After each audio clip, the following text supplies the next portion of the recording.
Capital, Critique of Political Economy, 1867–1883, German, Das Kapital, Kritik der politischen Ökonomie, German pronunciation, Das Kapital, by Karl Marx is a foundational theoretical text in communist philosophy, economics and politics. Marx aimed to reveal the economic patterns underpinning the capitalist mode of production, in contrast to classical political economists such as Adam Smith, David Ricardo and John Stuart Mill. In Capital, Critique of Political Economy, 1867, Karl Marx proposes that the motivating force of capitalism is in the exploitation of labor, whose unpaid work is the ultimate source of surplus value and then profit, both of which concepts have a specific meaning for Marx.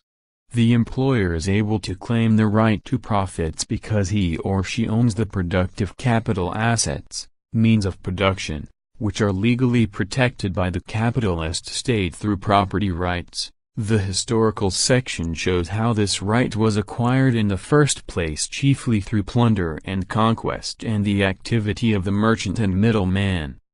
In producing capital, money, as well as commodities, goods and services, the workers continually reproduce the economic conditions by which they labor.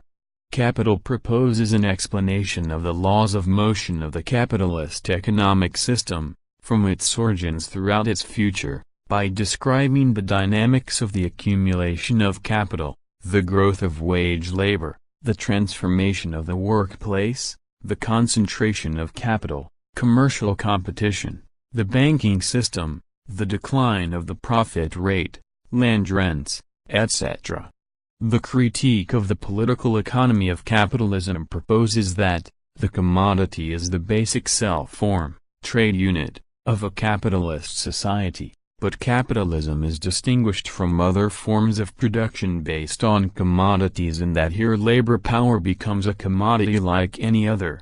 Moreover, because commerce, as a human activity, implied no morality beyond that required to buy and sell goods and services, the growth of the market system made discrete entities of the economic, the moral, and the legal spheres of human activity in society. Hence, subjective moral value is separate from objective economic value.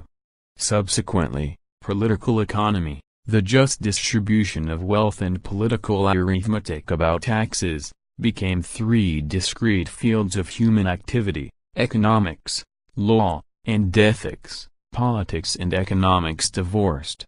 The economic formation of society is a process of natural history. Thus it is possible for a political economist to objectively study the scientific laws of capitalism, given that its expansion of the market system of commerce had objectified human economic relations. The use of money, cash annexes, avoided religious and political illusions about its economic value, and replaced them with commodity fetishism, the belief that an object, commodity, has inherent economic value. Because societal economic formation is a historical process, no one person could control or direct it, thereby creating a global complex of social connections among capitalists. Citation needed. Thus, the economic formation, individual commerce, of a society precedes the human administration of an economy, organized commerce. The structural contradictions of a capitalist economy, the Gegensatzliche Bewegung, describe the contradictory movement originating from the twofold character of labor, and so the class struggle between labor and capital, the wage laborer and the owner of the means of production.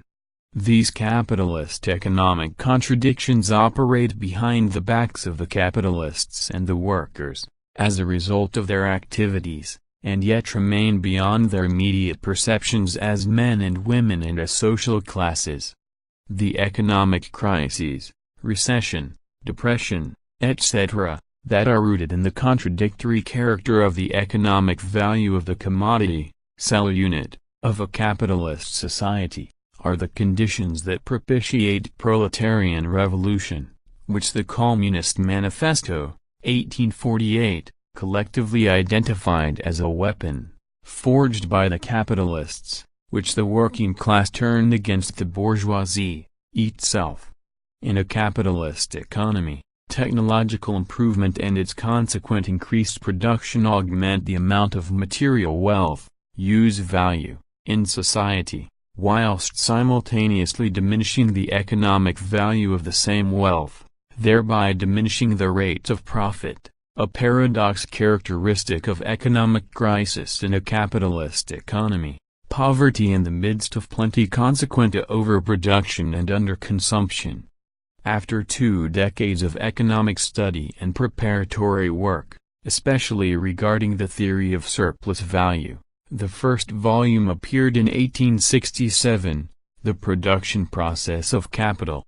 After Marx's death in 1883, Friedrich Engels introduced, from manuscripts and the first volume, Volume 2, The Circulation Process of Capital in 1885, and Volume 3, The Overall Process of Capitalist Production in 1894.